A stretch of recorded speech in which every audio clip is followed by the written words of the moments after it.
চাকু ধরে করবা, এইটাও না। এটা তার ইচ্ছা, সে আমার ক্ষমা করবে কি করবে।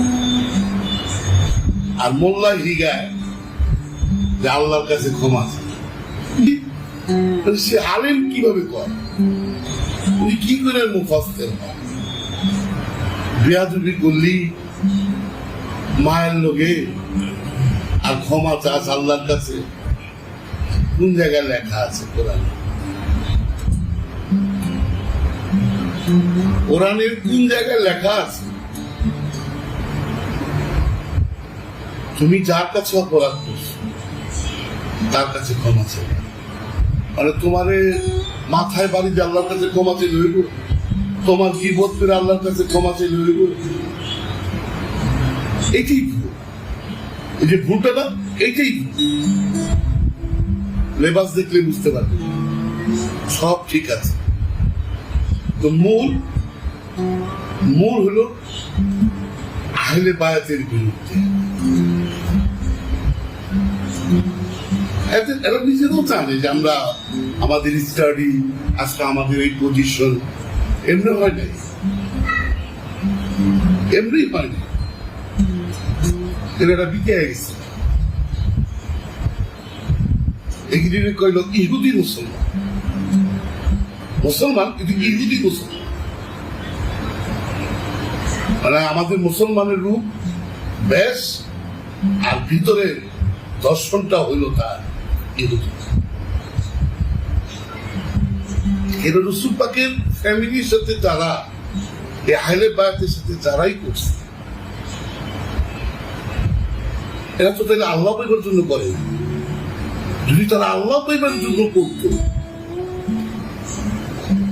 তাহলে কখনোই রাসূল পাকের ফ্যামিলির সাথে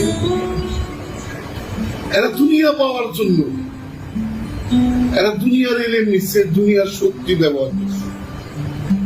এখানে যে একটা মহব্বত বইলা যে একটা বিষয় আছে সেটা তো তাদের ছিল না। যে আল্লাহ পাইতে চায় সে কি কখনোই আল্লাহর হাবিবের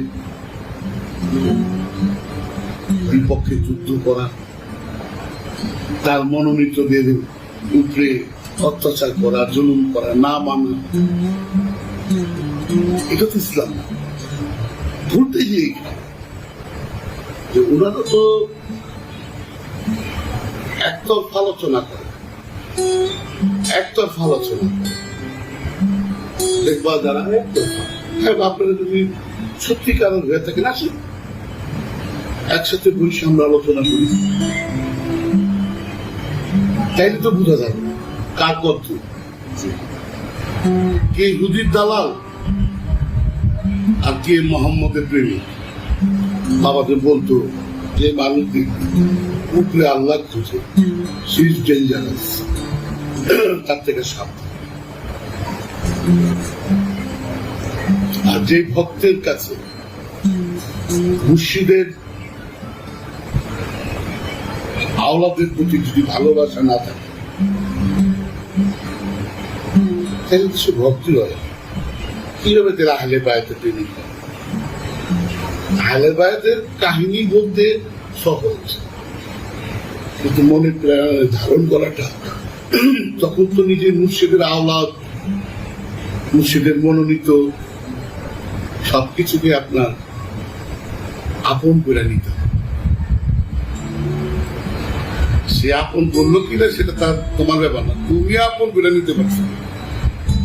ব্যাপারটা হলো এইখানে তুমি একটা দাতা,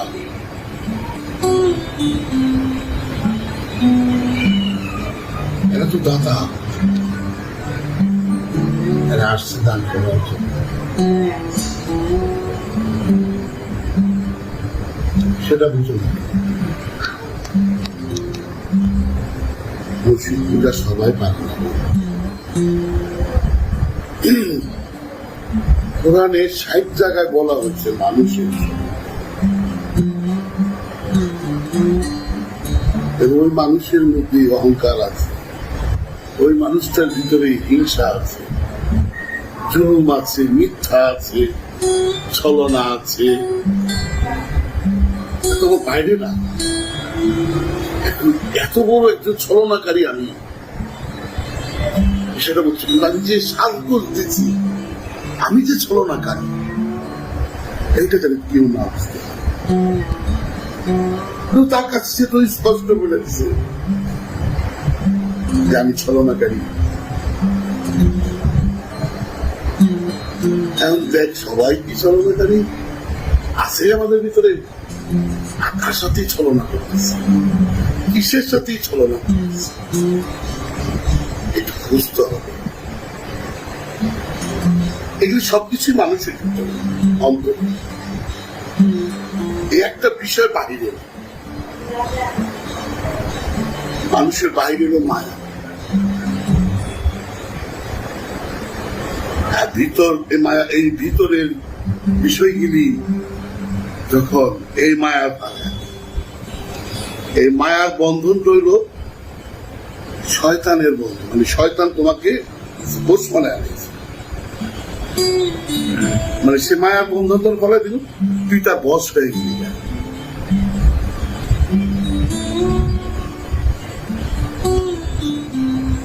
যে রহমান রহিম জানে না, যে রুয়ার নফসের পার্থক্য জানে, এত সব একটা করে আনছে।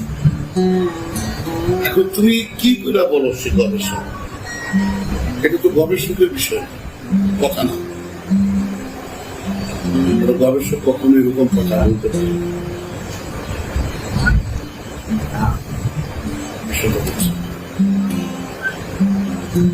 আর তারা এরকম মুখস্থ, কি বলতেছে নিজেও জানে না, আর যারা শ্রোতা এরা কি শুনতেছে নিজেও বুঝে।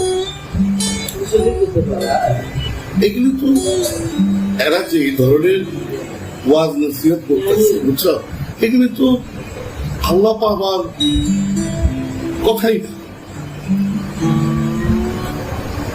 আল্লাহ পাবার